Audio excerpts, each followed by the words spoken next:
چون بو نهێلانە وی سەرپێچیە یاسایی بکەن کو ئەvە دژی دستوری عێراقیە. بەڵێ زۆر سپاس. سەرچنار خان. بەڕێز سەرۆکی پەرلەمان، سەبارەت بە مادەی 66 بڕگەی یەکەم ئێمە چەندین یانەشمان تەقدیم کردووە، یەکێک لەوانە لە 8 لەسەر دامەزرانی فەرمانبەرانی گرێبەست کە ئێساوە چەندین ڕۆژە لە سەر شەقامەکانە خۆپیشانانەکەن و داوای ئەوەکەن کە بە هەمیشەیی بکرێەوە. ئێمە بەڵگەی تەوامان خستۆتە ڕوو هەم بۆ سەرۆکایەتی پەرلەمان لە هۆڵی پەرلەمانە باسمان کردووە کە بە هەمیشەییکردنی ئەم فەرمانبەرانە هیچ بارگرانێکی دارایی ناخاتە سەر حکوومەت و نووسراوی فەرمی وەزارەتی دارایی هەیە کە ئاڕاستی سکردارەتی ئەنجومەنی وەزیران کراوە. داواکارین بە زووترین کات ئەو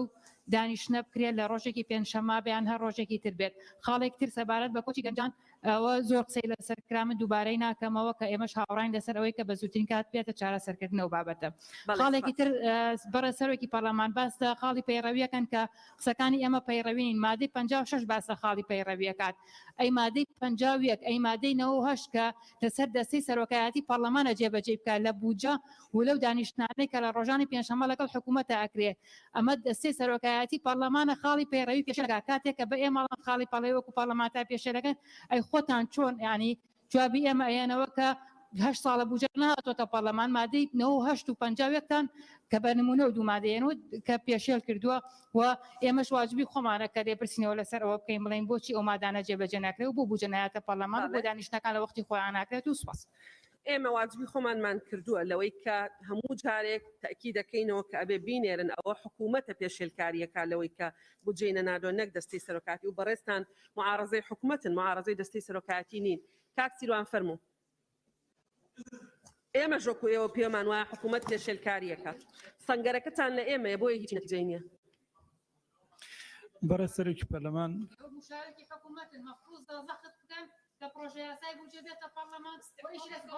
من سەرۆکی پەرلەمانم مشارکی حکوومەت نیم. بەڵێ تەواو تۆ قانونیت لە من باشتر زانیەوەی دێڵەی وانە. پەرلەمان من خاڵی پەیڕەویەکەم بە پێی مادەی 56 لە 2 ساڵ لەمەوە پێش پەیپەرێکم پێشکەش کرد بۆ خستنە ڕووی بیرۆکەیەک و لە 23 یانزەی 2020 یعنی 1 ساڵ لەمەوە پێش بیرۆکەی چارەسەرکردنی کۆچی گەنجان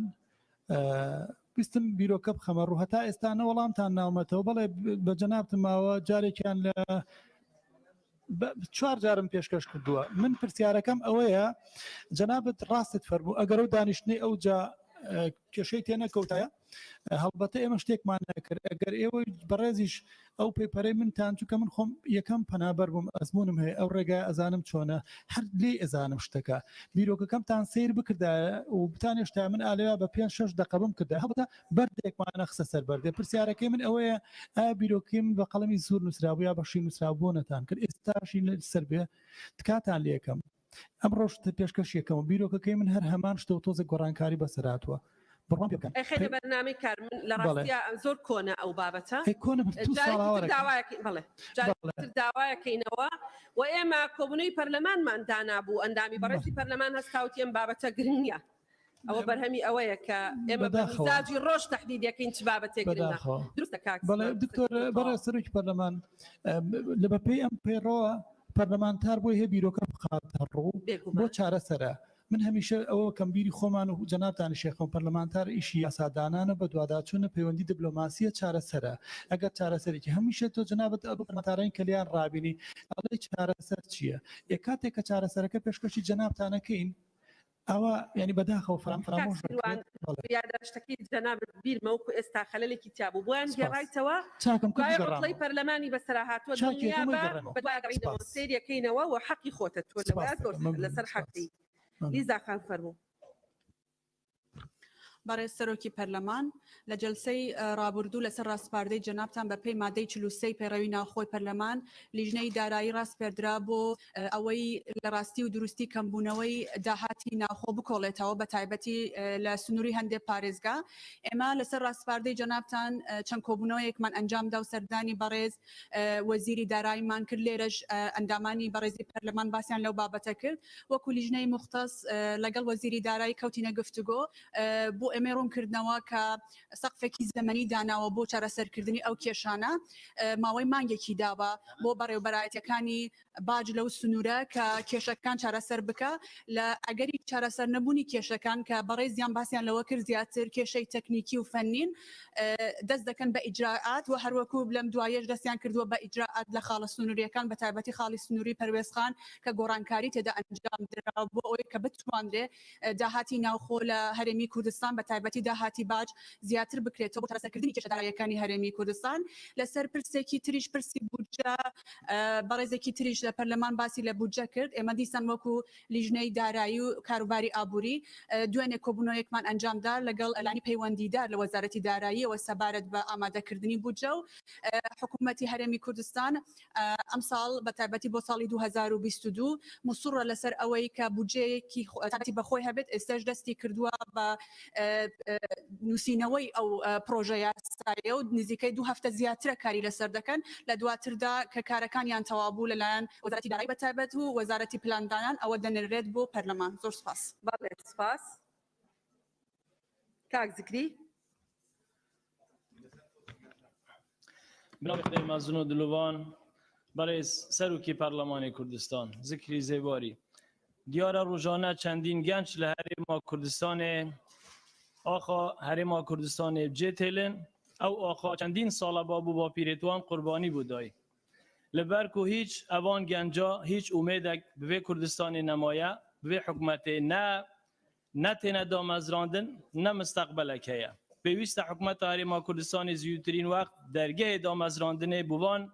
در چوید زانکو پیمانگکان وکد پیوست شوله بوان گنجا دابین بکد پیوست حکومت هرما کردستان او عائلت لهرما کردستان هیچ موچک تدانیه کو جیان خوب ریبن چاره سریان خوش خوب بکن پیوست حکومت هرما کردستان بزودترین وقت موچکی بوان همو عائله لهرما کردستان دابین کد اوید کو هیچ موچک نبید زور سپاس. سلما خان. دەست خۆش سپاس. بەڕێز سەرۆکی پەرلەمان ئێمە وەکو لیژنەی ڕۆشنبیری و لاوان و کۆمەڵگەی مەدەنی لە پەرلەمانی کوردستان 3 جار یاداشتمان جارێک راپۆرتمان پێشکەش کردووە و 2 جار جەختکردنەوەمان لەسەر ئەم راپۆرتە بۆ سەرۆکایەتی پەرلەمانی بەڕێز ناردووە تا بیخاتە بەرنامەی کاری کۆبوونەوەکانی لە سیوێکی 11 ببوورە لە 29/11/2020 لە دەی 4/2021 لە سیویەکی 2021 هیچ بیانوێک نییە بۆ ئەوی کە کۆبوونەوەیەک تێکچوو جارێکی تر راپۆرتەکە نەخرێتە بەرنامەی کارەوە تەنها لە وەرزی یاسادانانی پێشوە ئێمە 2 جار داوامان کردو ئەو راپۆرتە بکرێتە بەرنامەی کاری کۆبوونەوەکانەوە بەڵام من لێرەیە گەشتومەتە ئەو قەناعەتەی کە سەرۆکایەتی پەرلەمان حەزی لە ئیشکردنی کاری لیژنەکان و نووسراوی لیژنەکانیە حەزی لە کۆنگرەی ڕۆژنامەنووسیە حەزی لە نوقتەی نظامیە حەزی لە شتێکە کە بوو بە فەوزا لە ناو جەلسەیە ئینجا کە بیخاتە بەرنامەی کار ئەجینا حکمەتی چییە ئێمە 2 جار 3 جار داوامان کردووە راپۆرتێک خوێندنەوەی بۆ بکرێ راپۆرتی لیژنەیە هەموو لیژنە ئامادەی کردووە کۆمەڵک ڕاستپاردەمانەیە نەخراوەتە بەرنامەی کارەوە ئێستا کە دەزانن کۆنگرەی ڕۆژنامەنووسیە کرێ و فراکسیۆنەکان قساکەن و ئەبێ بە نوقتەی نظامی ئینجا کە سەرۆکایەتی پەرلەمان دەکەوێتە خۆی دیخاتە بەرنامەی کاری کۆبوونەوەکان گلێکی کەشم لە بەڕێز سەرۆکی پەرلەمان هەیە لە ڕاستیدا من سەرۆکی لیژنەکەم پێشتر ئەندامی لیژنەیە لەم لیژنەیە کاک مەسیب دوهەماشی منە فەرقی نییە بەڵام کاتێک کە لیژنەیە یەکێک لە لیژنەکان پرسیاران ئاڕاستە ئەکرێ خێرا سەرۆکی لیژنەکە وەرەگریتەوە بۆی جوابی بۆ نمونە ئەمڕۆ لە لیژنەی پەروەردە چەندین جارم حاڵەتە دووبارە بۆتەوە بەڵام من وابزانم لە ئەخیرا مەبزانم دووسەیەکی تر ماوە قسە بکەن ئەو گلێش بۆ جەنابەت هەیە و سوپاسدانەکەم. لە ڕاستیە من و کۆندامی پەرلەمان ناوی تۆم نووسی وەکو سەرۆکی لیژنە نەمنووسی ینی کە ناومان نووسیوە داواش نەکردووە داوای کرد آخر پرۆژەی پەروەردە ئەیلەکێ بپرسم لەم تاو بابەتی کۆچی گەنجان لە ڕاستیە ئێستا لیژنەی ناوخۆڵن پەیوەندی بە ئێمەشەوە هەیە یاداشتێکیان بۆ نردوین بەڵام لەبەرەوەی وشەی ڕەوەندی کوردستانی پێوەیە لیژنەی مختصی یەکەم لیژنەی پەیوەندیەکان و ڕەوەندی کوردستانیە لیژنەکانی تر لیژنەی هاوکار و یارمەتیدەر و تەواوکارن بەڕێزان لە ڕاستیە دەست ئاوال بەرز کرداتە بوو تا منیش قسەم هەیە وەکو سەرۆکی لیژنە یەکسەر وەرمەگرتی بەڵام وەکو هەر ئەندامێکی تری پەرلەمان ناوی بەڕێستم نووسیوە بەڵێ کاک دیاری بەڕێز سەرۆکی پەرلەمان بە پێی پەیڕەوی ناوخۆی پەرلەمانی کوردستان کە ئەو بابەتی پرسی گەنجاوتان پەیوەندی بە پەیڕەوە نیە بڵێ پەیوەندی بە پەیڕەوە هەیە لە بەرویم پەیڕەوە دەڵێت پەرلەمانی کوردستان دەبێت لە سەرەتا وتیان نوقتەی نظامی نییە بۆی کە بمگوت تۆ بۆ جوابی ئەندام پەرلەمانێکی تر جواب نایەمەوە ئەڵم نوقتەی نظامیە بە پێی پەیڕەوە قساکەم لەسەر ئەمە باشە بۆی کاتەکەم نەبشێت خوا من بڕە لێستە بۆ مسێبکەم بەڕێز سەرۆکی پەرلەمان پرسی کۆچی گەنجان و کۆڕەوەی کە مناڵ و ژن و کە سوکاری ئێمە و خوشک و براکانمانە چنە دەرەوە بۆ چارەسەر نابێت کە بۆ نمونە لیژنێک لە پەرلەمانی کوردستان بچنە پۆڵندا بزانن چی و چی نییە پەیوەندی بەوە هەیە پەیوەندی بە لیژنەی سامانسروشتەکان و پەیوەندی بە لیژنەی دارایی هەیە پەیوەندی بە لیژنەی مافی مرۆڤ هەیە پەیوەندی بەم پەرلەمانی کوردستانەوە هەیە کە حکومەت ناچارکە پرۆژە یاسای بودجە بێنێت کە فەرمانبەرانی ئەو فەرمانبەرانی کە گرێبەستن بکرێن بە هەمیشەیی ئەوانی کە دەچوون دابمەزرێن کەرامەتی خەڵک بپارێزرێ عەداڵەتی کۆمەڵایەتی هەبێت یاسا جێبەجێ بکرێت داهاتی نەوت دیار بێت بودجە و موچە لە کاتی خۆی دابێت ژیانی شایستە بۆ خەڵک دابین بکرێت ئەمە هۆکارەکانن بۆ ئێمە دەچین بۆ ئەو سەری بابەتەکە لە کاتێکا خۆمان دەزانین هۆکاری ئەو چێ گەنجەکان و کەسوکاریەمە بۆ دەچنە دەرەوە بۆچی لە وڵاتە خەریکە ڕق دەبن و دەگرین بۆ تیکێنان ئەمە یەکەم دووەم بەرە سەرۆکی پەرلەمان ئەگەر لە دانیشتێکە خوستانتە بەرنامی کارە وەزیرە بەڕێزەکان هاتوون بۆ پەرلەمانی کوردستان و پشەوی دروست بووە کە لەسەر حەق و کێشەی خەڵک و داواکردنی مافی خەڵک بۆ دەیخەنە ئەستۆی ئێمە ئەی خێرە دانیشتنی دوای ئەو دانیشتنی دوای ئەو دانیشتنی دوای ئەو هەموو یاداشتە کە پێشکەش کراوە ئەو هەمووتان بینی باشە خۆ ئێمە ئەگەر نەمانزانی ئەگەر خەتاکە ئێمە بوون بۆ ئێوە بۆ بەرپرسیارەتە هەڵنەسانکان بابەتە بخەنە گفتوگۆوە یەک دوو بەرە سەرۆکی پەرلەمان ئەگەر کەم تەرخەمەکان دامانی پەرلەمانی کوردستان و ئەو شێوەیە کە ئەو ڕۆژە دروست بووە ئەی حکومەتی هەرێمی کوردستان یعنی ئەگەر تاو ئەم بابەتە چارەسەر ناکاو بدۆداچوونی بۆ نەکرد و هەوڵی نەداوە ڕێگە چارە بگرێتە بەر لەبەر کێشەسەرەکەن وڵاتی پەیوەندی بۆ هەیە داهاتی نەوتی و نانەوتی ناشەفافە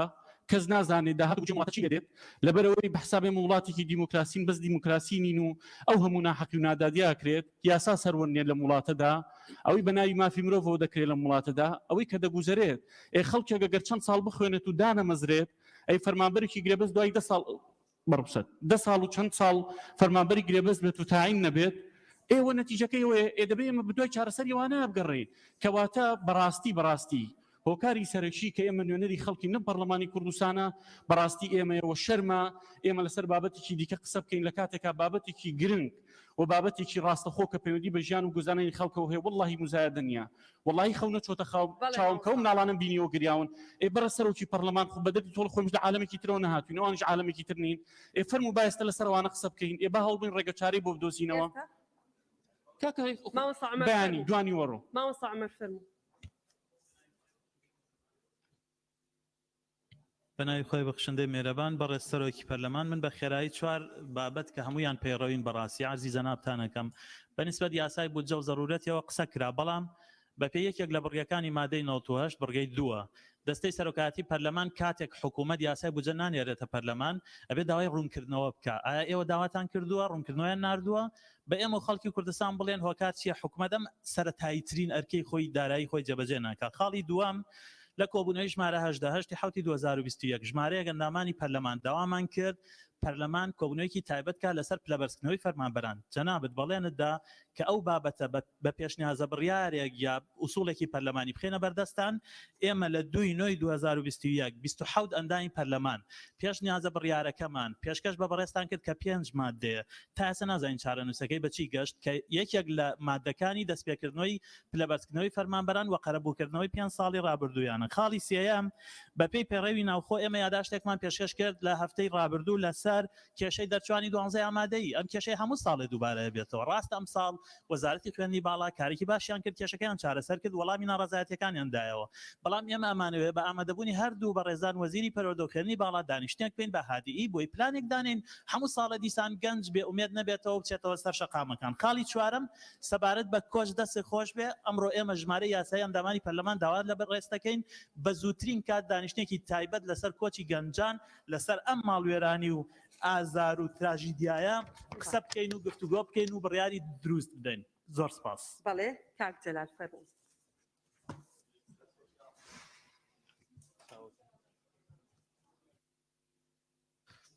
بە ناوی خوای گەورە بەڕێز سەرۆکی پەرلەمان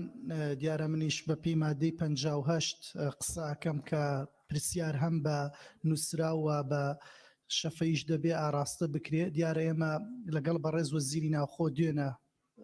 بە شەفەیی و پێشووتریش بە نووسرا و پێی ماوتووە لەسەر پرۆژە یاسایی خانەنشینی هێزەکان یاساییشی ناوخۆ کە ئەمانە فیئەیەکی دیارن خزمەت گوزارن لە نێو کۆمەڵگا و خزمەتێکی زۆرەکەن بەڵام یاسای خانەنشینەکان زۆر خراپەوە بڕیار بوو لە 3 مانگ لەمەوبەر ئەو یاسایە هاتە پەرلەمان کە داخلی خوێندنەوەی یەکەم و پرۆسەی تەشریع بێ بەڵام بەداخەوە نەکراوە دوێنێ بەڕێز وەزیری ناوخۆپی وتین کە لە ئایندەیەکی نزیک دێ داواکارین ئەوە زۆر گرنگە ڕەبتی ڕاستەخۆی بە ژیانی هێزەکانی ئاساییشەوە ناوخۆ هەیە هەر حکوومەتی سیمای هەر حکوومەتێکی مەدەنی لە ڕێگەی پۆلیس و هێزەکانی ئاساییشی ناوخۆواکرێ داواکارم پەلەی لێ بکرێ لەوە بار و ژاری گوزەرانیان چاک بکرێت لە بڕی بەشێکی زۆریان تووشی زەخت و شەکەرە هاتوون ناتوان خۆیان خانە نشینی بکەن لە بەرەوەی خانە نشینەکان زۆر کەمە ئەمە یەک و هەروەها بابەتی لە بەرزکردنەوەی هێزەکانی پێشمەرگەش بابەتێکی گرنگە و سپاس. بەڵێ سپاس کاک سەروان فەرموون. بە ناوی خودای گەورە و میهرەبان بەڕێز سەرۆکی پەرلەمان سەبارەت بە کۆچی گەنجان هاوڕای برای بەڕێزم کاکزانە بەڵام ئیزافەک لەسەر قسەی ئەو ینی ئەو پەڕی شەرمەزاریە بۆ ئێمە تەناوەندە دەڵێم کە گەنجی کورد بچێت لە ئەوروپا و لەو ڕێگانە بمرێت بەڵام ژیانی ئێرە جێبێڵێت یعنی ئەگەر هۆکار چارەسەری و هەمووشمان بۆ چارەسەری دەگەڕین من لێرە بە هەمووتان دەڵێم بۆ 2 مانگ دەتوانم چارەی بکەم بەڵام بەو مەرجەی پەرلەمان و حکوومەت پشتگیری پێشنیاری من بکات بە 2 مانگ چارەی دەکەم ئەلێرە دەڵێم و بەرپرسیاریشم بەرامبەر ئەو قسەی خۆم ئەوەیەک 2 هاوڕای خوشکی بەڕێزم گولستان خانم سەبارەت بە کەمکردنەوەی هەیبەتی پەرلەمان بەڕاستی قەت لەگەڵ بێهەیبەتکردنی پەرلەمان نیم ئێمە 10 پەرلەمانتار بۆ لای 1 وەزیر دەچێت ئەسڵان نە وەزیر نە سکرتێر نە بەرپرسی مەکتەبەکەی لەوێ حزور نابێت کە پێشوازی لە 10 پەرلەمانتار لە وەفتی پەرلەمان بکات بەڵام 1 وەزیر دێت هەر هەموو ئەندامانی لێژنەی مختەز بە دانیشتن لەگەڵ ئەو وەزیرە لە بەردەرگا دەوەستن بۆ وەزیر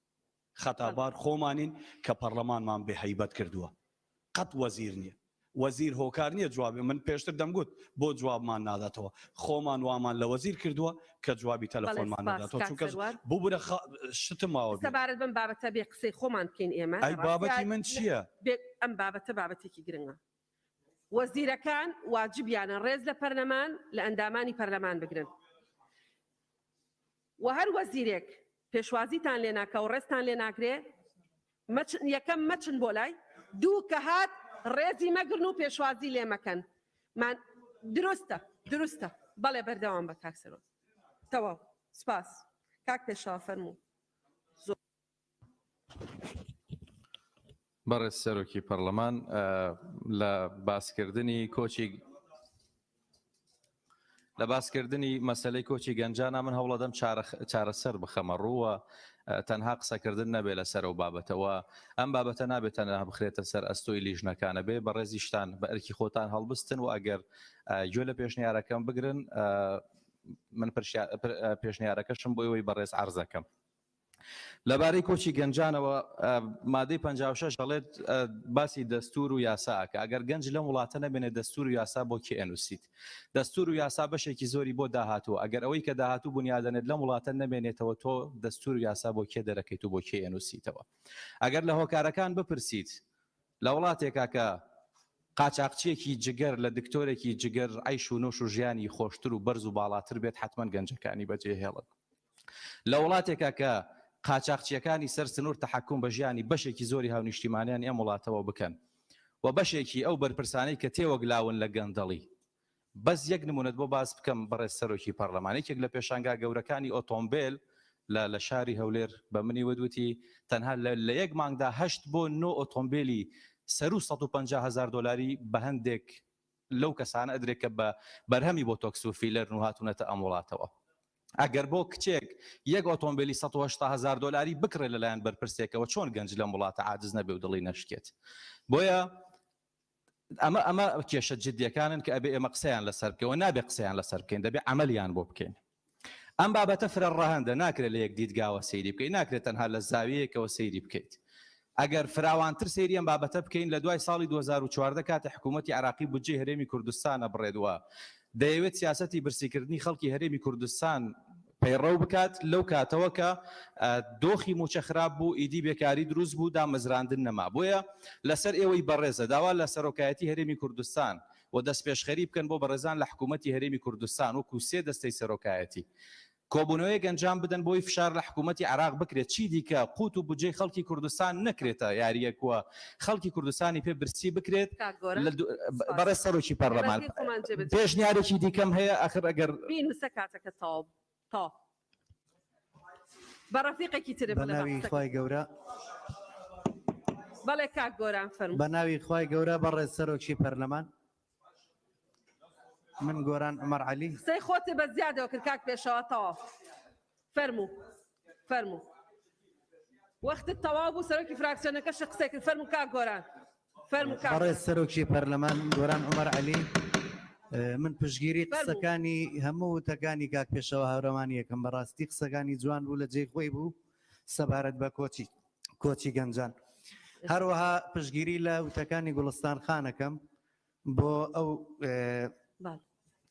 بێڕێزیەی کە بە پەرلەمانتاران نەکرێەوە ئەو تۆمەتانی کە بۆ پەرلەمانتار دروست دەکرێت. من ئومێد دەکەم کە دەستەی سەرۆکایەتی پەرلەمانێک و کۆی موئەسەسەکە دیفاع لە پەرلەمانتاران کە ئایا ئەگەر ئەو پەرلەمانتارانەی کە لە گەندەڵیەوە تێوەگلاون و کاری گەندەڵیان کردووە بدرێن بە دادگا و ببن بە عیبرەت بۆ خەڵک کە ئەوانەش گەندەڵکارن، ئەگەر پەرلەمانتارانیش دوورن لەو تۆمەتانەوەیەوە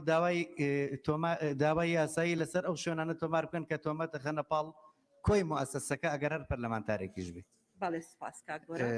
دەستان خۆش بێ و سپاس. زۆر سپاس. کاکاوە بەناوی خۆی گەورە و میهرەبان،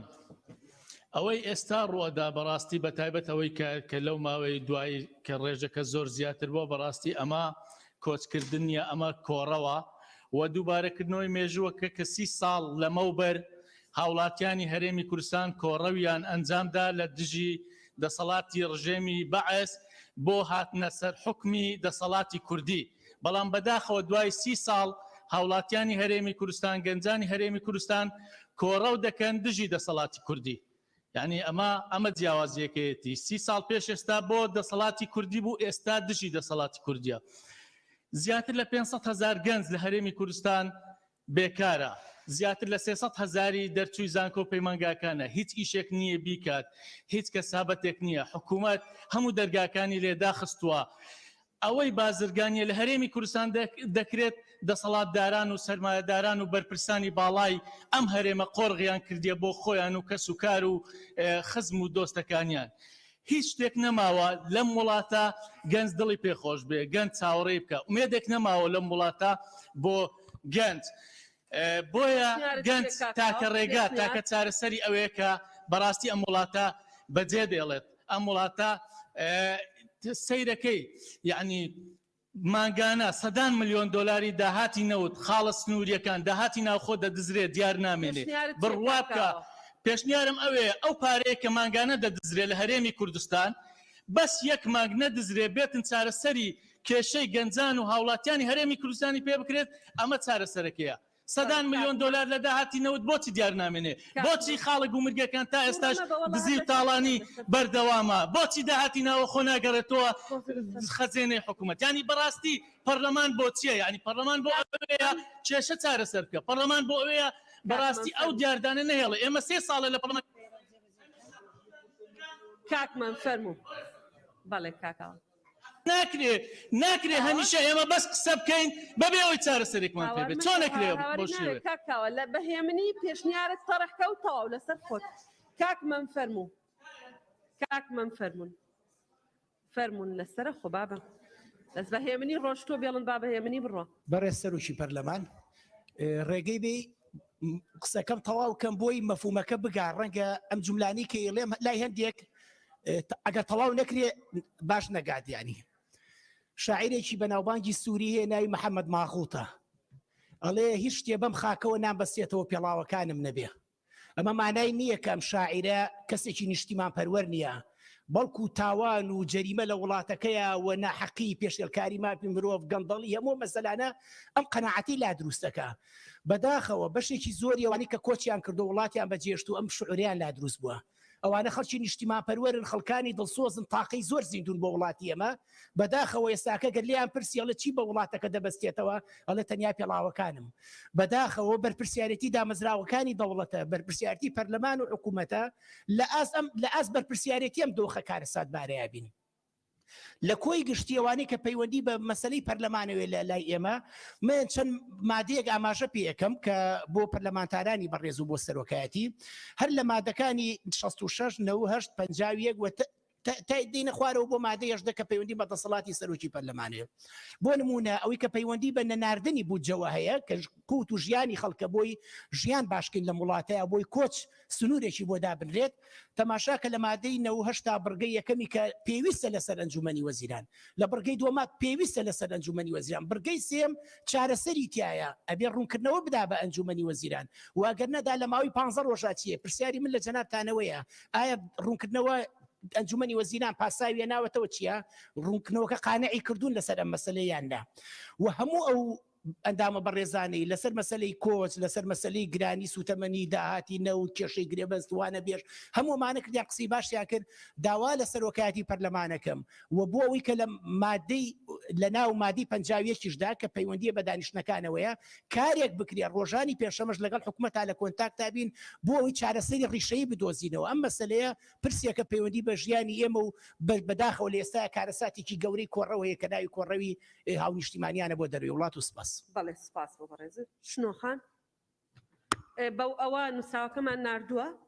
بۆی داوای ڕوونکردنەوەمان کردو هێشتا جوابەکەیمان بۆ ناتوتۆ تەسەورەکەم بۆمان بێتەوە بەڵام پرۆسەی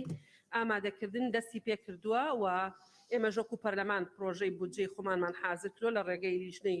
کاروباری پەرلەمانەوە وابزانام ئەمڕۆ دەچێتەوە وەزارەتی دارایی بەڵێ شنۆخان بەڕێز سەرۆکی پەرلەمان مانگی 11 ساڵی پار پرسیارێکم ئاراستەی بەڕێز وەزیری ناوخۆ کرد سەبارەت بە دابەشکردنی زەوی و بڕی 25 میلیۆن دینار بەسەر ژمارەیەک خێزانی بەڕەگەستورک لە کەمپەکانی نزیک شەلاتزێ و دێرەلوک کە بەڕەگەستورکن و هەروەها بیستومەکە موچەی خانە نشینیش وەرەگرن لە بانقەکانی ئەو سنوورە پرسیارەکەی من لێرەدا ئەوەیە لە ماوەی یەک مانگدا وەزیری ناوخۆ وەڵامی منی داوتەوە بەڵام تازە ئەم پرسیار ئەم وەڵامە بەدەست من گەشتووە منە پرسم ماوەی 9 مانگە ئەم وەڵامە ئەم نووسراوە لەکوێیە سەبارەت بە ناوەڕۆکی وەڵامەکەش وەڵامی وەزیری ناوخۆ بە هیچ جۆرێک بۆ من مقنع نییە لەبەرەوەی لە پشتی مێز و کورسەکەی و بە دوو دێر وەڵامی منی داوەتەوە بەبێ ئەوەی لێژنێکی بە دوواداچوونی پێکێنابێ سەردانی ناوچەکە بکەن لە ڕاستی و دروستی بابەتەکە بکۆڵنەوە لەبەرەوە داواکارم لە بەڕێستان لێژنێکی مەدانی بە دوواداچوون یاخود لێژنەی پەیوەندیدا ڕاست پێرن بە دوواداچوون بۆ ئەم بابەتە بکەن و زۆر سپاس یاداشتێک ئاراستی سەرۆکایەتی کە بۆ دروستکردنی لیژنەیەکیان ڕاستپاردنی لیژنەیەک و مناخان دەڵێ هەر دوێنێ ینی وەڵامەکە هاتۆتە ئێرە ینی تەخیر بوونەکە پەیوەندی بە ناو پەرلەمانەوە نییە بەڵێ لەوانەیە لە ئەنجومەنی وەزیرانەوە تەخیر هاتبێ بەڵام مناخان دەڵێ لای ئێمە نامێنێتەوە پەیوەندی بە ناو پەرلەمانەوە نیە بە دوواداچوونی ژەکەین شنۆخان سپاس کاک مسلم بەڕێز سەرۆکی پەرلەمان لە ڕاستیە بابەتەکەی من کامێ باسی بکەم گشتگیرە بەڵام کۆی بابەتەکەم پەیوەستە بە گەنجان و لاوانەوە بەڕێز سەرۆکی پەرلەمان ئێمە ئەگەر بێن دیراسەی کۆچی گەنجان بکەین کە کوردستان بەجێ هەڵن ئەتوانم بڵێم بێهیواییان نەگەڕێتەوە بۆ ساڵانی تەمەنیان بە چەند شێوازێک گەنجانمان بەڕاستی 16 ساڵە خوێنن بەرە سەرۆکی پەرلەمان بەڵام دوای دەرچوون و بەدەستێنانی بڕوانامە نەک هەردانا مەزرێن بەڵکو حتا خوێندنەکەیان وەک چەند بەڕێزێک باسییان کردیانی بەپێی یاسا و دەستوری عراقی کە مادەی 34 لێرە من چەند گەنجێک پەیوەندیان پێوە کردم ئەم ساڵ نەیانتوانیوە بەڕاستی بخوێنن ئەم ساڵ نەیانتوانیوە بخوێنن کە پارەیان نەبووە لەو بەشە زانکۆیە کە ناویان گەڕاوەتەوە بەڕاستی بچن بژێویان بای ئەوەی نەکردوە بچن بخوێنن ئەوە خوێندنەکەشیان بۆ ناکرێت ئەوەی کە بڕوانامەشی بەدەستێناوە هەم دانامەزرێ هەم ئەوەی بۆ تەوانەبێژ بەڕاستی موچەکەی شایستە نییە هەم ئەوەی کەسەکەمی زانکۆ پەیمانگاکانە بەڕاستی بەپێی یاسا مافی دامەزرانی هەیە ئەویش دانامەزرێتەوە ئەنجا بێزگەلەوە بەرە سەرۆکی پەرلەمان ئێمە جاران گوندەکانمان چۆڵ کران ئێستا گوندەکانمان کەس نێزراعەتیان لێ بکە یعنی ئەو مامە حاجی و دا حاجیانی کە وفاتیان کرد ئەوان بوون لە لادەکانە ژیان بەخوای ئێستا لادەکانیشمان هەموو چۆڵ بوون ئێستا شارەکانمان وا چۆڵە بن ئێستا ئێمە ڕۆژانە چەندین خێزان بڕواتان هەبێ لەگەڵ ئێمە قسە ئەکەن هێشتا ئەوە بابەتە نەچوە بچێیانی ئەبێ بەڕاستی گفتوگۆی خێرای لەسەر بکرێت لایانی پەیوەنددار بێت قسە لەسەر بکات لە پەرلەمان چونکە بەڕاستی ڕۆژ بە ڕۆژ کوردستان چۆڵە بێ ئێمە ئەی قواری هەرێمی کوردستانەکەوێتە مەترسیەوە ئەی چێ بەڕاستی دیفاعمان لێ بکە ئەی چێ دیفاع لە هەرێمی کوردستانەکە ینی کە گەنجی تیانەما چێ دیفاعەکە ئەنجا بەڕاستی منەوە بە پیلانێکی ێزانم کە لە هەرێمی کوردستانە کە ئەمە شتێکی نێودەوڵەتیە بۆ بەس لە هەرێمی کوردستان ئەم ڕێژە زۆرە گەنجەڕوە ینی من بەڕاستی لە شارەکانی تر و محافەزەکانی تر نابینم ینی ڕێژەیەکی زۆر لە هەرێمی کوردستانە گەنجان ڕۆژانە بەڕاستی ئەمانە هەمووی درێژەی ناومێدی کە بەڕاستی کریخانویان بۆ نادرێ کاریان نییە کاسبیان نییە دەرفەتی هەلی کار لە کەرتی تایبەتیشان نییە بەڵێ شیرین خان فەرموون بەڕێز سەرۆکی پەرلەمان ئاماژە بە مادەی 66 لە پەیڕەوی ناوخۆی پەرلەمانی کوردستان کە ئێمە هەمیشە ژمارەیەک پەرلەمانتار لەسەر کۆی ئەو پرسە قەیران و فەرەڕەنگانەی کە دۆخی تاک بە تاکی هەرێمی کوردستانی گردۆتەوە ئاڕاستی ئەم پەرلەمانە کراوە بەڵام بەداخەوە لە ئاستی سەرۆکاکی پەرلەمان و زائیدەن ئەنجومەنی وەزیران بەپێی پێویست بەتەنگ ئەم یاداشتانەوە نەهاتوون و ناشکرێت حکوومەتی هەرێمی کوردستان هێندە بێباک بێت ئامادە نەبێت بێتە ئەم پەرلەمانە بەپێی مادەی 66 کە تەنها گفتوگۆکردنە نەپرساندنە نە لێسەندنەوەی متمانەیە بەڵام بۆ دەستەی سەرۆکایەتی لەسەر ئەمە لەگەڵ تیمی حکوومەتە ناگەنە ئەنجام چۆن دەبێت حکوومەت لەسەر ئەو پرسو یاداشتانەی کە دۆخی خەڵکی خستوتە مەترسیوانێتە پەرلەمانی کوردستان و مناقەشە گفتوگۆ بکات بەنمونە کۆچ کە من پێشنیاری ئەوەکەم ئەم دەستەواژەیە ڕاست بکرێتەوە تەنها کۆچی گەنجانیە ئەوەی کە ئێستا دەگوزارێت ئەمە هەڵهاتنە لە نیشتیمان ئەمە کۆچێکی تێکرایە چونکە ژنی 70 ساڵ و منداڵی خوار 3 ساڵی تێدایە بەڕاستی ئەمە وای کردووە کە بەڕاستی یعنی ڕەنگە تاک بە تاکی هەرێمی کوردستان وێنە و دیمەنەکانی بیلاڕوسیا هەمومانی هەژاند بێت تەنها دەسڵاتدارەکان و حکوومەتی ئێمە نەبێت تەنانین وڵاتانی جیهانیش هاتوونەتە سەرخەت لەسەر ئەم پرسا بەڵام دەسڵات و حکومڕانی ئێمە بێباکە بەرامبەر بەو هەموو خەڵکە کە بە لێشا وڵات بەجێهێڵن وەزائیدەن ئەمە تەنها خەڵک لە برسیا ڕای نەکردووە نائەدالەتی هەیە نایاسایی هەیە تیرۆرکردن هەیە خەڵک لەسەر جادە لەسەر داواکردنی مافی خۆی خوێنی ئەڕژێت بە تێکرا ئەو هەموو کەسانی کە گەندەڵکارن کە قاچەقچێتی لە خاڵە سنووریەکانە دەکەن کە تاوانبارن بە خوێنی ڕۆژنامە نووسان و کەسانی ئازادی خواز و پەرکێشکردنی ئازادی خوازان بۆ ناو کوچەی زیندان هەموو ئەمانە زۆر زۆر ئازادن داهاتی ئەم هەرێمە تەنها بۆ گیرفانی ئەم بەرپرسانەیە بۆیە خەڵک وا ئێستا لە ئێمە ڕائەکات و لە وڵاتە ڕائەکات و لە حکومڕانی ڕائەکات بۆیە من پێشنیار دەکەم بەڕاستی ئەرکی ئەم پەرلەمانەیە لەسەر ئەم پرسە گرنگانە و بۆ معالەجەکردن ئەم پرسانە بەڕاستی بەدەنگ بێت و لەمە زیاتر ئیتر چاوپۆشی لە حکومەتێکی گەندەڵ نەکرێت کە دەستی ناوە بە بیناقاقەی هەمومان وەزائیدەن یەک پێشنیاری کەم هەیە لەسەر فەرمانبەرانی گرێبەست بەڕێزان ئەوە چەندین ڕۆژە فەرمانبەرانی گرێبەست لەسەر شەقامن و داوای مافێکی ڕەوای خۆیان ئەکەن لە کاتێکتا بەپێی بڕیار دەکرێت دوای 3 ساڵ بکرێن بە هەمیشەی ئەگەر حکومەت و دەسڵاتی ئێمە تعزیبی نەفسی خەڵک و موچەخۆر و فەرمانبەر نایەت خۆ ئەمە هیچ ڕەهەندێکی گرانی دارایی لەسەر حکومەت بەجێ ناهێڵێت بۆچی نایەن کات بە هەمیشەی بەڵێ ڕاستە بەڵێ فەرموون بەڵێ سپاس ئێمە بەڕێزان تا ئێستا لە هەموو جارێکی تری ژواموت لە ماوەی 4 ساڵی ئەنجومەنی نوێنەرانی عراقیە 3 جار وەزیر چۆتە ناو کۆبوونەوەی پەرلەمان 41 جار وەزیر هاتوۆتە ئێرە و ژمارە ئەو جارانەی وەزیر هاتوونەتە ئەم دانیشتەکانی ئەم خولەی پەرلەمانی کوردستان سەرباری ئەو هەموو پشێوی و ناڕەحەتیانی کە ڕوویداوە لە هیچ خولێکی پەرلەمانی کوردستان ئەوەنە وەزیر نەهاتووە. ئەم پەرلەمانە بە شکۆیە بەهێزە و پەیوەندێکی تەندروستی هەیە لەگەڵ حکوومەتی هەرێمی کوردستان و هیچ وەزیرێک ڕۆژی لە ڕۆژان نەیوتوە من نایم بەوتن بڵێ من نایم. بەڵام بەڕێزان کە دێن هیچ جارێ نەهاتوون لێرە نەبوو بێتە شەڕ. ئەوانیش قەلەقن، ئەوانیش ئینسانن، ئەوانیش بە قەلەقیەوە سەری دانیشتەکانی پەرلەمانەکەن. بەخوا هەرێکێکیش لە ئێمە ببین بە وەزیر ئەگەر بزانی دانیشتەکانی پەرلەمان بەردەوام بەریەکەوتنی تایە بە قەلەقیەوە مامەڵاکەین. ئەم پەرلەمانە بەهێزترین خولی پەرلەمانی کوردستانە لەبەرەوەی زۆرترین وەزیر تا ئێستا هاتوۆتە پەرلەمانی کوردستان. بەڕێزان ئێوە خەڵکی بەڕێزن، کارێ مەکەن خەڵک واسێتان کاکە خەڵکی بێدەسەڵاتن. بەڵێ ڕووپاخان بەڵێ بەڵێ بەناوی خوای گەورە میهرەبان بەڵێ بەناوی خوای گەورە و میهرەبان بەڕێز سەرۆکی پەرلەمان بە پێی مادە 51 بڕگە 5 دەستەی سەرۆکایەتی پەرلەمان لە کاتی پێویستدا دەتوانێت شتێکاری هەفتانەی پەرلەمان دەستکاری بکات. پێم بڵێن چ بابەتێک ئەوەندەی کۆچی بەلێشاوی گەنجان گرنگە لە ئێستادا کە قسەی لەسەر بکەین. من ئەگەر بڵێن هەر قسەیە من چارەسەرم خستۆتە ڕوو. 2 ساڵە کار لەسەر ئەوە دەکەم کە ئایا ڕێژەی چونکە یەکێک لە هۆکارەکان بێکاریە، زیادبوونی ڕێژەی بێکاریە. ئایا چۆنی بۆی نەبارگرانی دارایی لەسەر حکوومەت دروست بێ ئێمە ڕێگە چارەمان هەبێت. 2 ساڵە کاری لەسەر دەکەم بە پێشنیازیە بڕیار پێشکەشی بەڕێستانم کردووە و لە لیژنەی یاسایی نێدراوە بۆ حکوومەت 6 مانگ دەبێت نێدراوە تا ئێستا حکوومەت وەڵامی نییە کە هەلی کار لە کۆمپانیا بیانی و خۆماڵیەکان کۆمپانیاکان ڕێژیان 34,000 کۆمپانیایە بڕەخسێنین بۆ گەنجانی خۆماڵی دەرچوانی زانکۆ و پەیمانگاکان بە ڕێژە 175 هەلی کار بڕەخسێنن. بەڵام بەداخەوە دوای ئەوە کە هیچ وەڵامیان نییە من نەوەستاوم لە بەدوادا چون زیاتر بەدوادان چونم کردووە بۆ وەزیری پەیوەندیدار 2-3 وەزیر و دەستەی وەبەرهێنان وەزیرێک چ بە من بڵێ باشەیە خود دەستەی وەبەرهێنان چ وەڵامێکی هەبێ بەزارەچی دەڵێن گەنجی خۆمان کار ناکە. ئەوە هەر گەنجی خۆمانن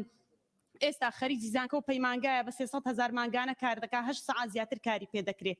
ئەوە پاساوێکی زۆر لاوازە کە حکوومەت بیدا بە ئێمە. حکوومەت هەست بە بەرپرسیارەتی ناکە ئەگینان نەبارگرانی دارایی دروست دەکا ئەوە تەنزیمە تەنها ڕێخستنە بۆچی وەڵامی پێشنیازە بڕیارێک نادرێتەوە. بۆیە لێرە داوا لە بەڕێستان دەکەم کە داوا لە دەستەی وەبەرهێنان بکەن بە زووترین کات داوای ئەو پێشنیازە بڕیارە بکەن کە موافقە لەسەری بکەن بۆ ئەوەی ئێمە لە پەرلەمانی کوردستان بێ بە بڕیار و یاسای پێدەرچێت. بەڵێ زۆر سپاس.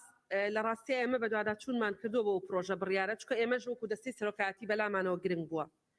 و یەکێک ینی هاوکارێکی زۆر باشمان کردووی کە و پشتیوانێکی زۆر باشمان کردووی.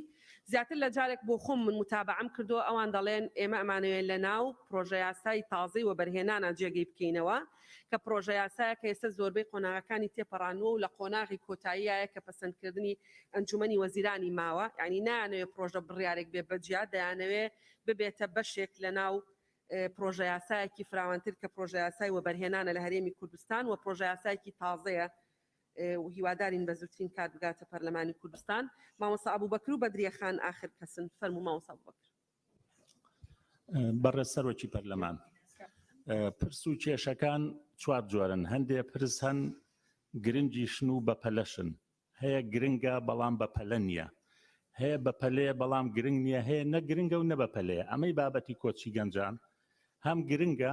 هەم بەپەلەشە. من قسەی پەرلەمانتاران دووبارە ناکەمەوە. ئەگەر ئێمە بایکۆتی خەڵک لە پرۆسەی سیاسی نەمان هەژێنێ، ئەگەر ئێمە خۆپیشاندان ڕامان نەسڵەچێنێ، ئەگەر ئێمە سەرهەڵگرتنی گەنجان بە هەمان شێوە ڕامان نەسڵەچێنێ، ئەگەر ئەم هەموو ڕێژە زۆرەی خۆکوشتن و جابوونەوە ڕامان نەسڵەچێنێ ئێمە حکوومەت و پەرلەمانی کوێین. لەبەرەوە بەڕای من ئەم پرسە گرنگە ئەیهێنێ لە ئەولەوێتی کارەکانی پەرلەمان بێ و لەم ماوەیەدا بەڕاستی کارێ بکەین کە بەر بەم لێشاوە بگرین. خاڵی دووهەمم بۆ خۆتان نەزانن کە زیاتر لە 10 ساڵە هیچ دەرچوویەکی زانکۆ پەیمانگا دانەمەزراوە. بەڵام بۆ ئەو کەسانی کە خەریکی سەنگەر گواستنەوەن لە حیزبەکان من سەدان کەست پێڵم لەم حیزب بۆ ئەو حیزب سەنگەرە گوازێتەوە ئەمانە هەمووی دامەزراون. ئەگەر لە حکوومەت دامەزراون پێی چ بەرنامەیەک بڕگە و مادەیەک حکوومەت ئەمانە دادەمەزرێنێ بە تایبەتی بەشێکیان لە سلکی سەربازی دامەزراون. ئەگەر حیزب ئەمانە دامەزرێنەوە لە بجێ حیزب ئەیدا ئەمە هیچوێ ئەم حیزبا بێ وەڵاممان باتەوانێ معقول نییە دەرچوێکی زانکۆ پەیمانگا بخوێنێ 18 ساڵدا نەمەزرێ بەڵام کەسێک هەلپەرز بێت لەم حیزب بۆ حیزب لە ڕاستیە دەرگاکە لە ڕوویا کراوە بێ و دابمەزرێ بەڕای من ئەمە پرسێکی گرنگە و ئەبێ پەرلەمانی کوردستان بە دووداچوونی بۆ بکە زۆر سپاس بەڵێ زۆر سپاس ئێمە بە گرنگیەوە لەم پرسە ئەڕوانین بەڵام پێمان وایە بابەتێکی بەپەلە هەیە کە ئەو کە سوکارانەی ئێمن کە ئێستا لەسەر سنوورەکانن ئەبێ لیژنەی ڕەوەندی کوردستانی لەو بابەتە پەلە بکە و ئێمەش پێداویستەکانیان بۆ دابینەکەین هیچ مانعێک نییە ئێمە لە هەفتەی داهاتوە لەسەرم بابەتە کۆبوونەوە بکەین بەدرێخان طبعا دوای گەڕانەوەی بەناوی خۆی بەخشندەی میرەبان بەڕێ سەرۆکی پەرلەمان من بەپێی مادەی 66 56 لە پەیڕەوی ناوخۆی پەرلەمان قساکەم سەرەتا مادە 58 پەیڕەوی ناوخۆی پەرلەمان من لە حەڤەی 12/7/2021 پرسیارێکم ئاراست یاداشتێک و پرسیارێکم ئاراستە کردوون لەسەر گرفتی پزیشکانی ددان کە لە 2016 جویان دانەمەزراوە بەداخۆ تاستا وەڵامەکەم وەرنەگرتووە سەبارەت بە بڕگەی مادەی 56 لە پەیڕەوی ناوخۆی پەرلەمان بەڕێز سەرۆکی پەرلەمان چەندێک لەم پەرلەمانەدا دەرچوونی یاسا و بە دوواداچوون گرنگە ئەوەندەش کێشە و گرفت و داواکاریەکانی شەقام و هاوڵاتیان گرنگە مەفروزە کێشەکانی هاوڵاتیان بێت ئەم پەرلەمان قسەی هەبێەوە جەنابیشت کە لایانی مانی و دەسەڵاتەکان بۆ جەنابتە کە کێشەکان بە زووترین کات چارەسەر بکرێ ئەم چەند ڕۆژە کە سەیری ئەو هەموو کێشە و گرفت و مەعاناتەی کۆچی بە لێشاوی گەنجانەکەی تا ئازیزێکت کۆز نەکە نازانی ئازارەکەی چیە و چۆنەوە بۆ جەنابتان جێدێڵم سەبارەت بە کێشە زەقەکانی شەقام بۆ کۆچی بە لێشاوی گەنجان بەردەوام لە هەڵکشانایە بۆ شار و شارۆچکە و گوندەکان هەر هەمووی بەرەو چۆڵبوونە ڕوا سەیرەکەی وەکو جەنابی برای بەڕێزم مامۆستا بوو بەکرد کە تەیید یەکەم خستیە ڕوو تا ئێستا لە 2016 دەرچوانی زانکۆ و پەیمانگاکان بێ هیوان بۆ ئێسەری خۆیان هەڵدەگرن سەیری ئەو گرفتانەی کە ئێستا لەسەر شەقامن چەندێکە بەڕاستی فەرمانبەرانی گرێبەست لەسەر شەقامن تەنانەت ئەوان هیچ بارگرانیەک بۆ حکومەت دروست ناکەن بەپێی بە دوواداچوونەکانی ئێمە ئەگەر ئەوان بکرێنە گرێبەست بەڕسمی تەنانەت 2 ملیار و 800 ملیۆن دەگەڕێتەوە بە خەزانەی حکومەت مامۆستایان وانە بێژ داواکاریان هەیە بەس بە مەقتوعەکە کە بۆمان دیاریکراوە حکومەت بڕیاری لەسەر داوە بۆمان بکرێت بە گرێبەست ئەوە و کاتە گرفتەکەمان چارەسەر بێ بۆیە بەڕێ سەرۆکی پەرلەمان مەفروزە ئەو گرفتانایی کە ڕۆژانە ڕوو دەدات پەرلەمان هەڵوێست و سپاس دەستخۆش بەڕێ سەرۆکی پارلەمان زۆر سپاس بۆ ئەم بەڵێ داوا لە پەرلەمانتارانی فراکسیۆنە جیاوازەکانەکەین دوای کاک ڕزگار دەست بە دەنگدانەکەین بەڕێزان هەموو ئەوانەشی کە لە بەردەستمانە دەنگدانە و ئەگەر ئاوا بێمە نیسابەکەمان تەواو نییە لەبەرەوە داوا لە ڕەفیقەکانتان لە فراکسیۆنە جیاوازەکان بکەن با بفەرمونون بێنەوە ژوورەوە بۆی بتوانین پرۆسی دەنگدان بەڕێوەبەری بەڵێ تەشریعیش موهیمە بەڵێ بەڕێ سەرۆکی پارلەمان زۆر سپاس بۆ ئەم دەرفەتە کۆچکردن دیاردەیەکە کە لە کۆنەوە هەر هەبووە و هۆیەکانیش یان سیاسیە یان ئابوووریە یان ژینگەیە و تەنیا بابەتێک نییە کە پەیوەندی تەنیا بە کوردستانەوە هەبیتن گردونیە بە تاکید دیاردەکی مەترسیدارە و حکوومەتی هەرمیش بەرپرسیارە بۆ چارەسەرکردنی ئەم کێشە و گرفتە ئەمن تەنها یەک چارەسەری دەخمە بە ڕووی جنابتان کە ڕەنگە چارەسەری بنەڕەتی بیتین ئەوەش ئەمەیە تا سیستمی پەروەردە نەگوردرێتن بە سیستمی پیشایی ئەم کێشەیە بەردەوام دەبیتن سیستمی پیشایی تاکێک بەرهەم دەهێنیتن کە بەرهەمهێنەر بیتن داهێنەر بیتن نەک چاوی لە دامەزراندن بیتن بەلکو حکوومەتێکی بەهیس چارەسەر دەکەتن سەبارەت بە دامەزراندنیش تا پرۆسەی خانەنشینی دەست پێ نەکەتن هیچ دەرفەتێک بوو گەنجانی تر ناڕوخسێتن زۆر سپاس زۆر سپاس بەڕێزان لە دەست بە جێبەجێکردنی بڕگەی یەکەمی بەرنامەی کارەکەین کە دەنگدانە لەسەر ئەم پرۆژە یاسانی خوارەوە بە پێی حکمی ماندەکانی 90 91 93 96 97 لە پەیڕەوی ناوخۆ یەک پرۆژە یاسای هەمواری پیادەکردنی یاسای بازرگانی داوا لە بەڕێزان سەرۆکایەتی هەردوو لیژنەی یاسایی و لیژنەی پیشەسازیەکەین فەرمونون تەواو بوو 2 سەعاتی ڕێکە کاک دیاریت خوا بەسە ئەمڕۆ ئاژاوە و مشکلە نەبووە و نەبووین بەمانشێت با نەبین بەمانشێت بەسەت خوا بەسە 2 سەعاتی ڕێکە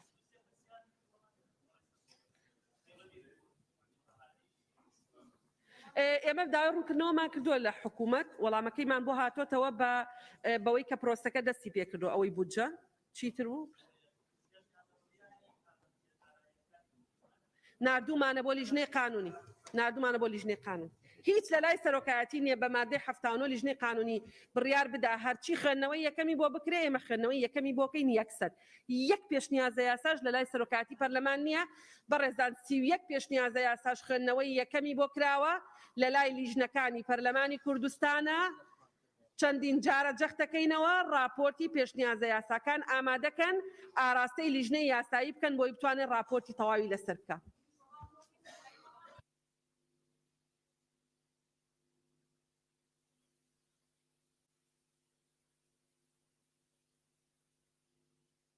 باشە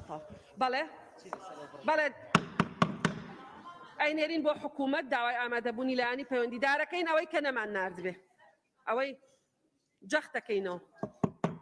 بەڵێ تەواو لە جەلسەی پەرلەمانە پشتی دوو بە دوونی 2 ساعت بەخوا ناو نەنووسراوە ناویشم خوێندەوە گەرجەنابتی تیانە بۆ بوو تا ناومیتیانە یاڵا فەرمون دەست پێکەنتەوە دەست پێکەکە بەڕێز سەرۆکی پەرلەمان بۆ سەرۆکاتی پەرلەمانی کوردستان بابەت راپۆرتی دەنگدان لژنەی کاروباری یاسایی و لژنەی وزە و سامانە سروشتیەکان و پیشەسازی و بازرگانی ڕۆژی دووشەمە ڕێکەوتی 1/11/2021 کاتژمێر 12 نیوەڕۆ کۆبوونەوەی هاوبەش کاک بژار هەموو راپۆرتەکان خۆت بیخوێنەرەوە ئەرمن بەتەنیا بەڵێ خۆت بەتەن کاتژمێر 12 نیوەڕۆ کۆبوونەوەی هاوبەشیان ئەنجامدا بۆ تاوتوێکردن و داڕشنەوەی ئەو پێشنیارانەی کە لەلایەن ئەندامانی پەرلەمانە و پێشکەشکراون سەبارەت بە پرۆژە یاسای هەمواری پیادەکردنی یاسای بازرگانی عێراقی ژمارە 30 ساڵی 1984 لە هەرێمی کوردستانداش عێراق لە دانیشتنی خوێندنەوەی دووەمدا دوای گفتوگۆکردن و تاوتوێکردن لژنەکان گەیشتنە ئەم ئەنجامانەی خوارەوە سەبارەت بە ناونیشان هیچ پێشنیار نییە کەواتە وەک خۆی بەم شێوەیە پرۆژه یاسای هەمواری پیادەکردنی یاسای بازرگانی عێراقی ژمارە 30 ساڵی 1984 لە هەرێمی کوردستان داش عێراق بەڕێزان ناونیشان هیچ پێشنیارێک نییە وەک خۆی چەندەدامی بەڕێزی پەرلەمانی لەگەڵە بژمێرن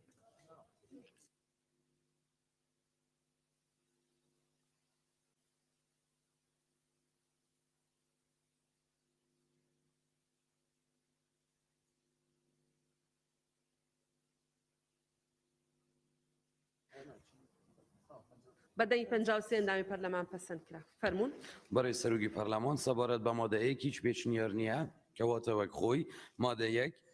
مادەی 24 لە یاساکە هەمواری پیادەکردنی دەکرێت و بەرگەیەک بە زنجیرەی یەکەم زیاد دەکرێت و زنجیرەی بەرگەکانی دواتە ڕێک دەخرێتەوە و بەم شێوەی خوارەوە دەخوێندرێتەوە یەکەم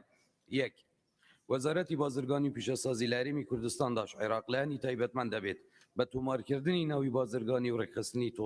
تۆمارنامەی بازرگانی دوو ئەنجومەنی وەزیران ئەرکی پێکاتەکانی وەزارەت لە ڕۆی ڕێکخستنی تۆمارنامەی بازرگانی و پێدانی ناوی بازرگانی بە پەیڕەوێک ڕێک دەخات بەڵێ مادەی یەک هەرەندامێکی بەڕێزی پەرلەمانی لەگەڵە بەڵێ کاکتۆر بەڕێز سەرۆکی پەرلەمان لەو راپۆرتە دوو پێشنیار هەیە یەک پێشنیار نییە گەر کاکتۆر بژار ڕوونکردنەوە بدا لە سەری باشترە بۆ مادەی یەک بەڵێ فەرموون کاکتۆر بەڕێز سەرۆکی پەرلەمان لەسەرم راپۆرتی ئێمە لە جەلسەی ڕابردوو کە خوێندنەوەی دوام بوو سەبارەت بە هۆیەکانی دەرچواندن تا سەبارەت ناونیشان تا هۆیەکانی دەرچواندن هیچ پێشنیار نەبووە لەلای ئێمەش ئەو کات نووسراوە نازانم بەڵام متاکدم بەڵێ فەرموون وەک خۆی دەخینە دەنگدان چەند ئەندامی بەڕێزی پەرلەمانی لەگەڵە پێش هیچ پێشنیازێک نییە ینی اختیاری ترمان نییە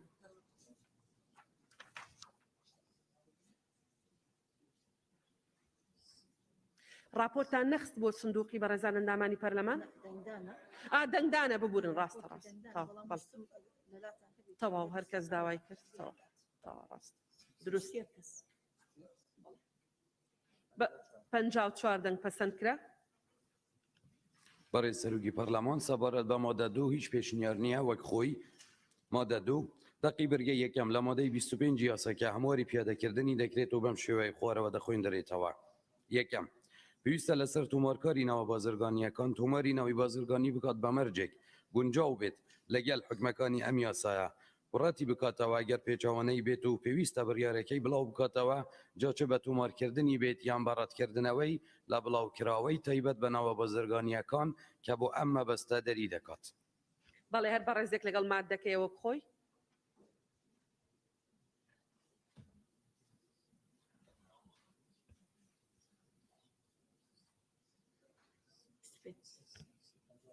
بەدەی 58 ئەندامی پەرلەمان پەسەند کرا. بەڕێز سەروی پەرلەمان سەبارەت بە مادە 3 هیچ پێشنیار نییە وەک خۆی مادە 3 مادەی 26 لە یاساکە هەمواری پیادەکردنی دەکرێت و بەم شێوەیە خوارەوە دەخوێندرێتەوە.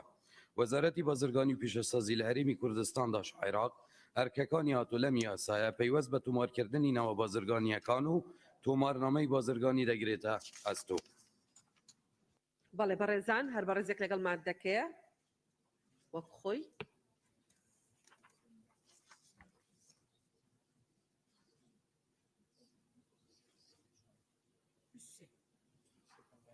بەدەی 57 ئەندامی پەرلەمان پەسەند کرا.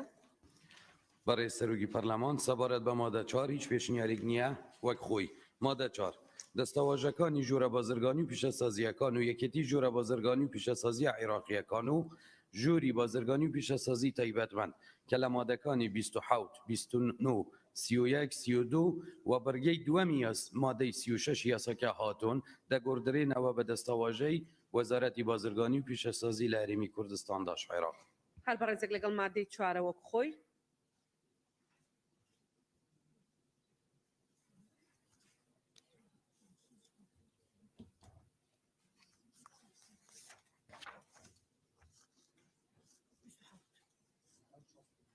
بەدەنگی 62 ئەندامی پەرلەمان پەسەند کرا. بەڕێز سەرۆکی پەرلەمان سەبارەت بە مادە 5 هیچ پێشنیارێک نییە وەک خۆی. مادە 5 ڕسمی تایبەت بە تۆمارکردنی ناوە بازرگانیەکان و تۆمارکردن لە تۆمارنامەی بازرگانی و هەموو بابەتەکانی پەیوەندیدار پێیەوە بە ڕێنمایی دیار دەکرێت کە وەزیری بازرگانی و پیشەسازی لە هەرێمی کوردستاندا عێراق بە هەمانگی لەگەڵ وەزیری دارایی و ئابووری دەری دەکات. بەڵێ هەر بەڕێزێک لەگەڵ مادەکەیە وەک خۆی.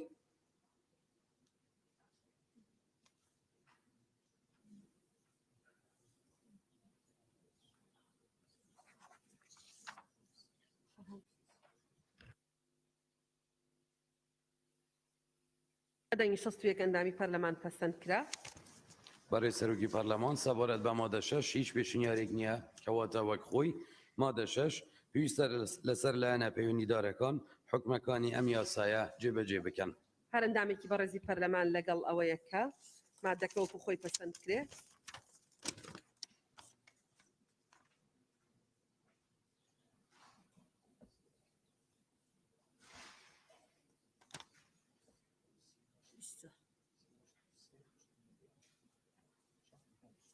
بەڵێ بەدەنگی 65 ئەندامی پەرلەمان پەسەند کرا. بەڕێز سەرۆکی پەرلەمان سەبارەت بە مادە 7 هیچ پێشنیار نییە وەک خۆی. مادە 7 کار بە دەقی هیچ یاسا و بڕیارێک ناکرێت کە لەگەڵ حکومەکانی ئەم یاسادا ناکۆک بێت. بەڵێ هەر بەڕێزێک لەگەڵ مادەکەیە وەک خۆی.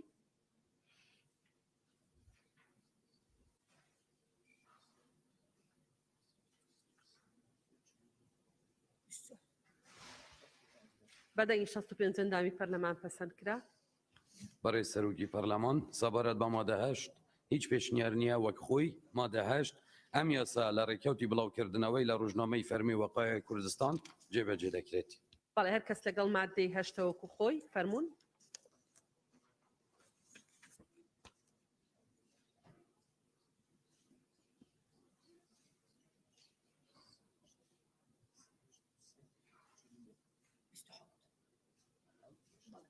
بەدەنگی 68 ئەندامی پەرلەمان پەسەند کرا هۆیەکانی دەرچواندن.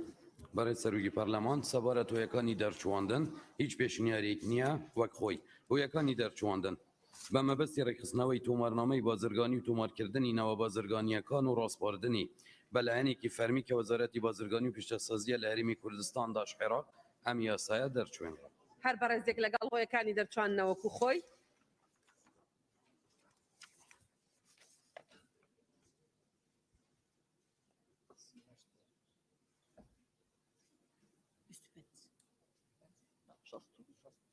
بەدەین 63 ئەندامی پەرلەمان پەسەند کرا بەڕێزان ئەندامانی پەرلەمان هەر بەڕێزێک لەگەڵ کۆی یاساکەیە پرۆژە یاسای هەمواری پیادەکردنی یاسای بازرگانی عراقی ژمارە 30 ساڵ 1964 لە هەرێمی کوردستان عراق فەرموون دەستبەرزکەنەوە.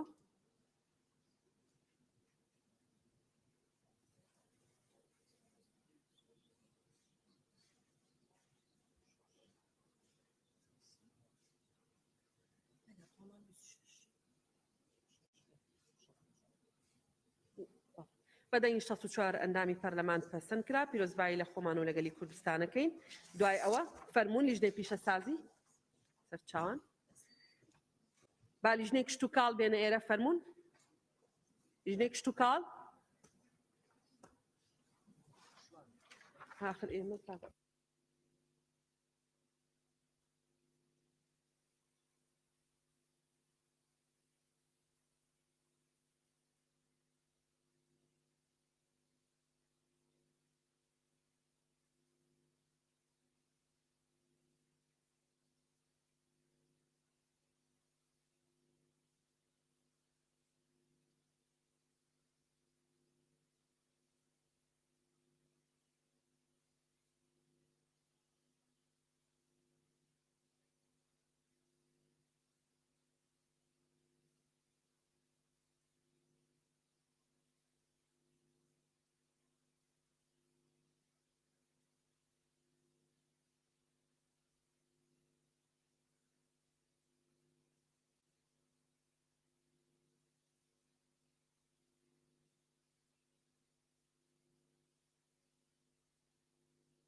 بەڵێ بەڕێزان لیژنەی تایبەتمەند فەرموون دەی دەست پێ بکەن.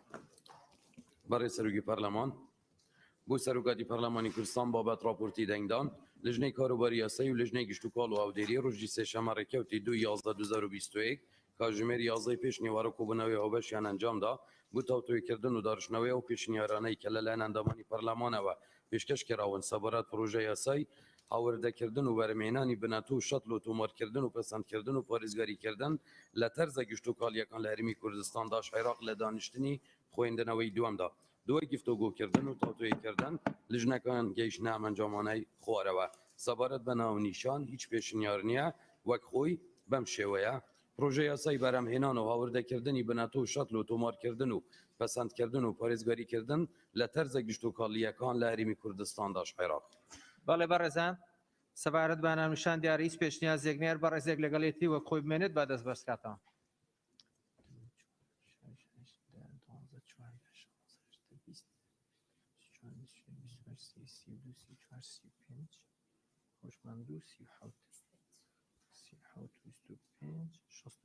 بەدەنگی 62 ئەندامی بەڕێزی پەرلەمان پەسەند کرا مادە 1.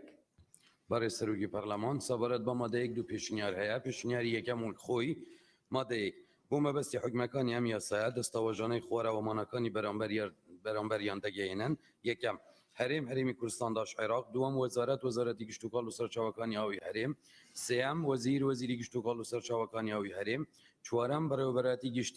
بەڕێوەبەراتی گشتی توێژینەوە و ڕێنمایی گشت و کاڵی پێنجەم بەڕێوەبەراتی گشتی گشت و کاڵ بەڕێوەبەراتی گشتی گشت و کاڵی پارێزگاکان شەشەم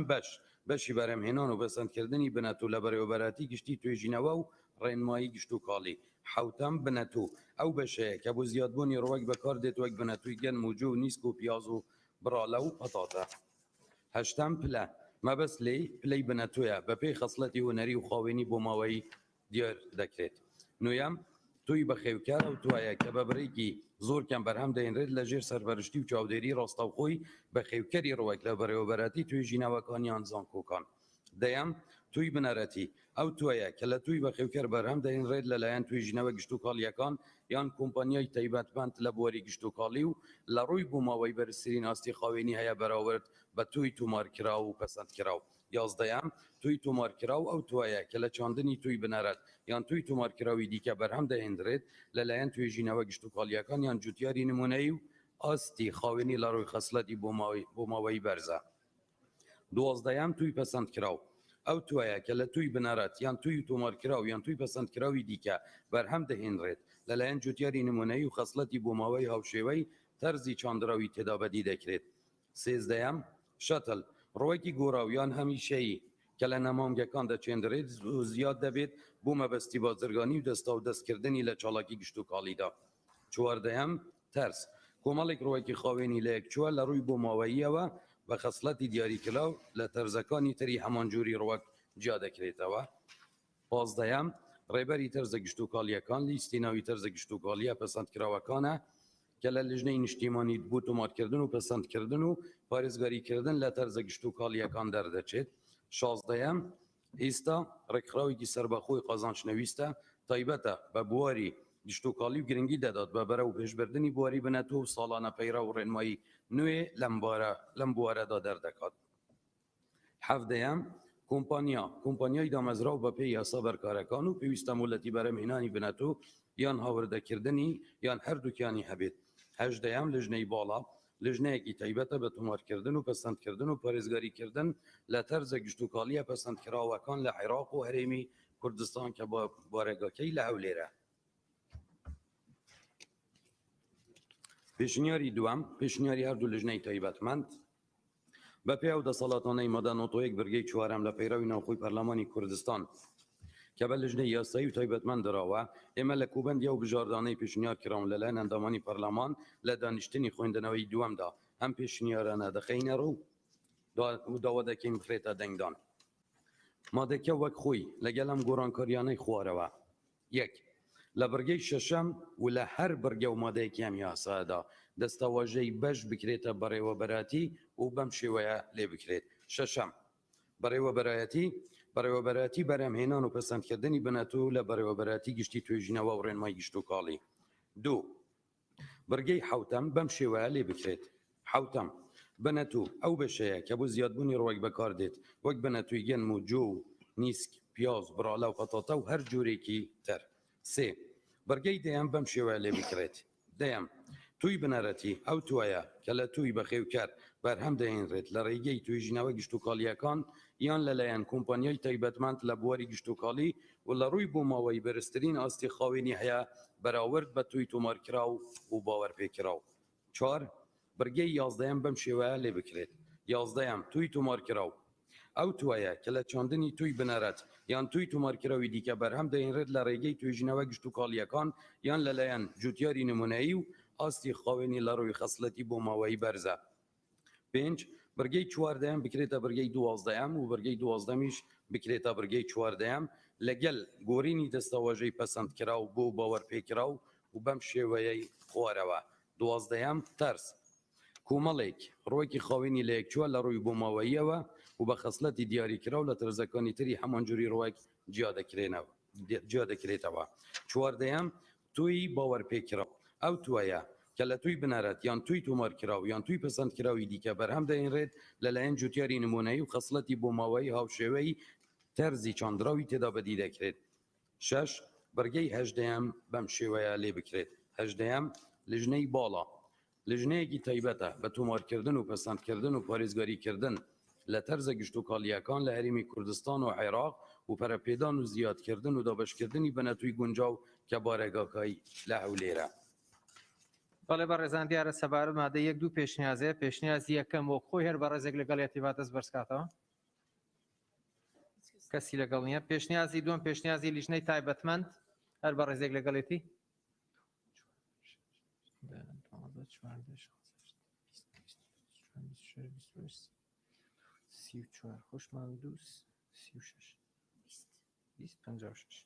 پێشنیازی دوم پێشنیازی لیژنەی تایبەتمەند بە دەنگی 56 ئەندامی بەڕێزی پەرلەمان پەسەندکرا. مادەکانی تر کاک شوان کاک جەلالەوکاری کاک بژار بەندەیەگەر.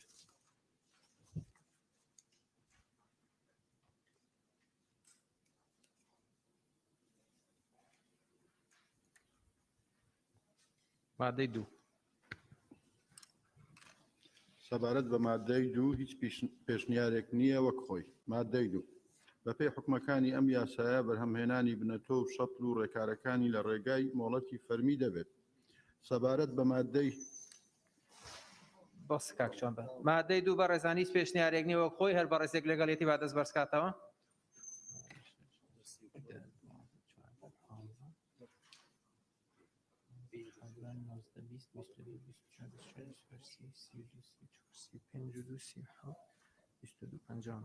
بە دەنگی 59 ئەندامی بەڕێزی پەرلەمان پەسەند کرا مادەی سێ سەبارەت بە مادەی سێ چوار پێشنیار هەیە پێشنیاری یەکەم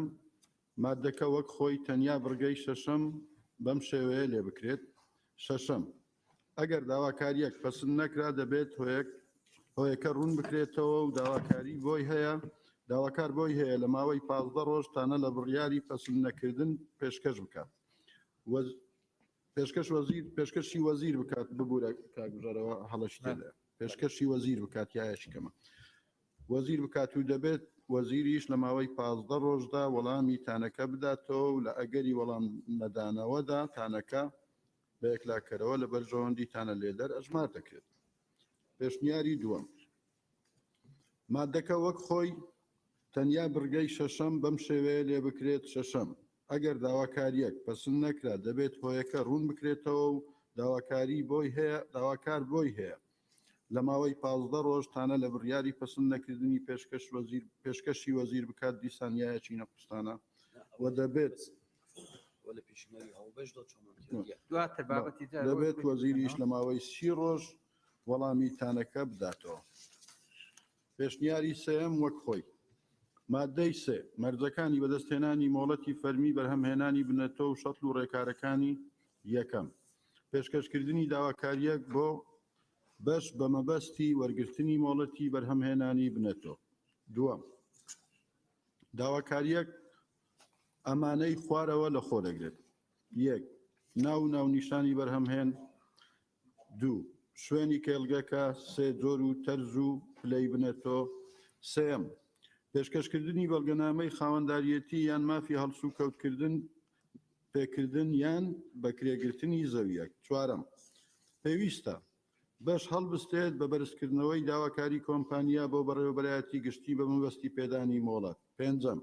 پێویستە بەڕێوەبەرایەتی گشتی بڕیار بدات بە پەسەندکردنی یان پەسەند نەکردنی داواکاریەکە لە ماوەی 30 ڕۆژ لە ڕێکەوتی وەرگرتنی داواکاری و لە ئەگەری وەڵام نەدانەوە لە ماوەی دیاریکراودا داواکاریەکە بە پەسەندکرا و ئەژمار دەکرێت شەشەم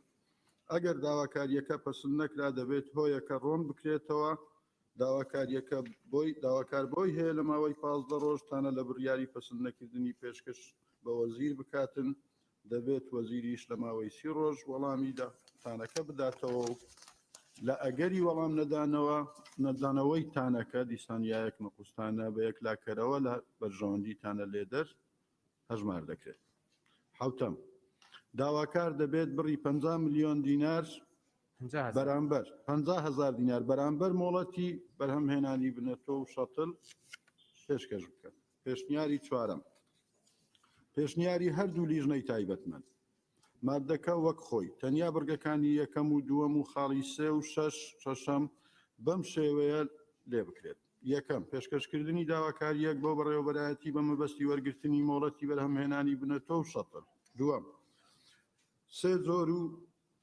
سێ جۆر و تەرز و پلەی بنەتەوە و شەتڵ